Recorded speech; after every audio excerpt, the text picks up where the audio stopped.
الحسین شریکت الحسین ثانی بطول زینت علی. اعوذ باللہ من الشیطان الرجیم. بسم اللہ الرحمن الرحیم. رب اشرح لی صدری ویسر لی امری واحلل عقدۃ من لسانی یفقہوا قولی. معزز ناظرین، السلام علیکم ورحمۃ اللہ وبرکاتہ.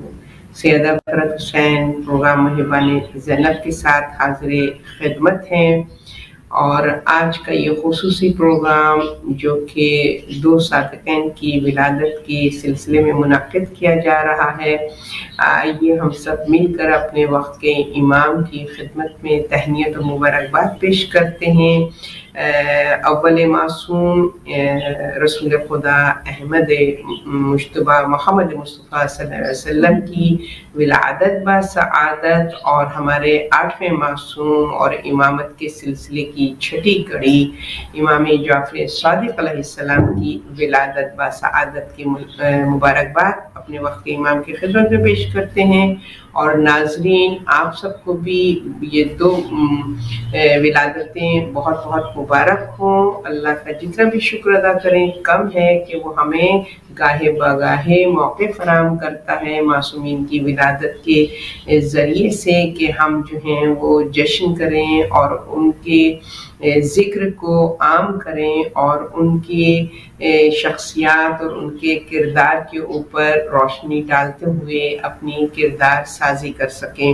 تو اس حوالے سے الحمدللہ آج کا بھی یہ مخصوص پروگرام ہے، اور ہم اس پروگرام میں ظاہر ہے کہ دو معصومین کا ذکر کرنا ہے، اور یہ بہت ہی ایک مشکل ٹاسک ہوتی ہے کہ اتنے کم وقت میں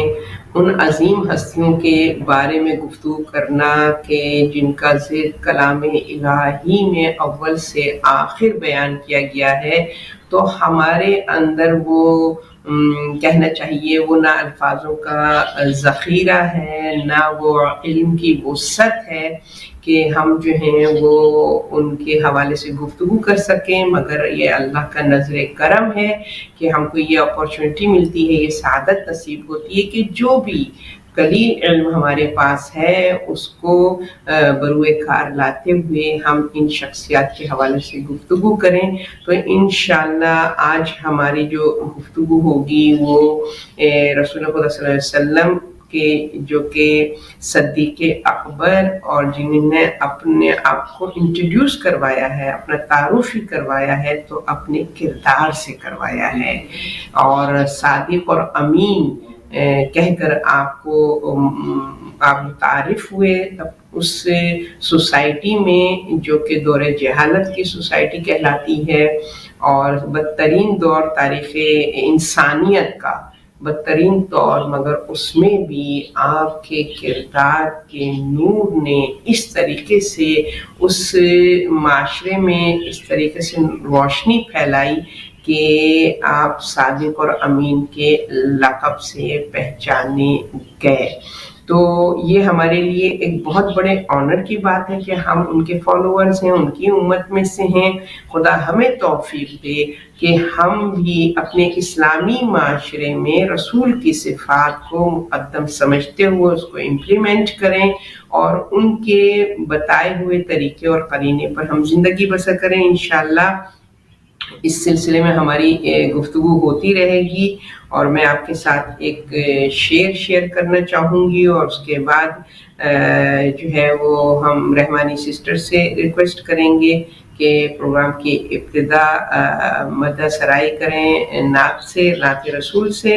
اور شاعر نے کیا خوب کہا ہے کہ آمنہ کے لال سے شمس و قمر شرما گئے، آمنہ کے لال سے شمس و قمر شرما گئے، روشنی پھیلی فضا جھومی محمد آ گئے. تو بسم اللہ ہم درود سے استقبال کرتے ہیں رحمانی سسٹرز کا کہ وہ جو ہیں وہ اس محفل کو نعت محمد مصطفیٰ صلی اللہ علیہ وسلم سے پرنور کریں. اللہم صلی علی محمد و آل محمد وعجل فرجہم. تمام ویورز اور ہدایت ٹی وی ٹیم کو عید میلاد النبی اور ولادت امام جعفر صادق علیہ السلام بہت بہت مبارک ہو۔ اس خصوصی جشن میں ہمیں شامل کرنے کے لیے بہت بہت شکریہ۔ ایک نعت آپ کی خدمت میں پیش کرتے ہیں بر محمد و آل محمد صلوات اللہم صلی علی محمد و آل محمد وجل فرجہم۔ نبی کی دائی ہے ہر سو خوشی لائی ہے، چاروں طرف چھائی ہے نبی کی عید۔ نبی کی دائی ہے ہر سو خوشی لائی ہے، چاروں طرف چھائی ہے نبی کی عید۔ رب کی رحمت ہے یہ میلاد کراتے رہنا، نبی آئے ہیں تو خوشیاں بھی مناتے رہنا۔ یہ جہاں والے سنو یہ خوشی عام کرو، اپنے گھر کو بھی چراغوں سے سجاتے رہنا۔ ساری عیدوں کے لیے عید یہ کہلائی ہے، نبی کی عید آئی ہے ہر سو خوشی لائی ہے، چاروں طرف چھائی ہے نبی کی عید۔ رب کے عنوان ہر سو ہے پھیلے ہوئے، مصطفیٰ خوشیوں کے میلے ہوئے۔ دنیا کو عید میلاد مبارک، سب مسلمان مسرت میں گھیرے ہوئے، آج شیطان کے چیلے اکیلے ہوئے۔ عرش پر نور ہے، فرش پر نور ہے، روشنی چاندنی نور بکھرائی ہے، نبی کی عید آئی ہے ہر سو خوشی لائی ہے، چاروں طرف چھائی ہے نبی کی عید۔ ہر طرف ہے درودوں کی پیاری صدا، پیار کا جل رہا ہے دیے پہ دیا۔ دنیا کو عید میلاد مبارک، عقل و دل پر بھی ہے وجد جاری ہوا، خوشبو سے معطر ہے ساری فضا۔ ایک جشن بہارا ہے چاروں طرف، بج رہی مدبری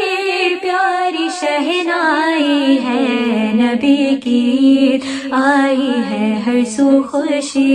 لائی ہے، چاروں طرف چھائی ہے نبی کی عید۔ کبریاء انبیاء اولیاء اوصیاء سب کا ایک ہی وظیفہ ہے، صلی اللہ۔ دنیا کو عید میلاد مبارک، آپ کے در سے ہی سارا عالم بنا، آپ ہی سب سے اعلیٰ ہے بعد خدا۔ کیوں نہ پھر کا میلاد ہوتا رہے، انہی کے فیض سے ساری یہ خدائی ہے، نبی کی عید آئی ہے ہر سو خوشی لائی ہے، چاروں طرف چھائی ہے نبی کی عید۔ نبی کی عید آئی ہے ہر سو خوشی لائی ہے، چاروں طرف چھائی ہے نبی کی عید۔ پر محمد و آل محمد صلوات اللہم صلی علی محمد و آل محمد وجل فرجہم۔ بہت ہی بہترین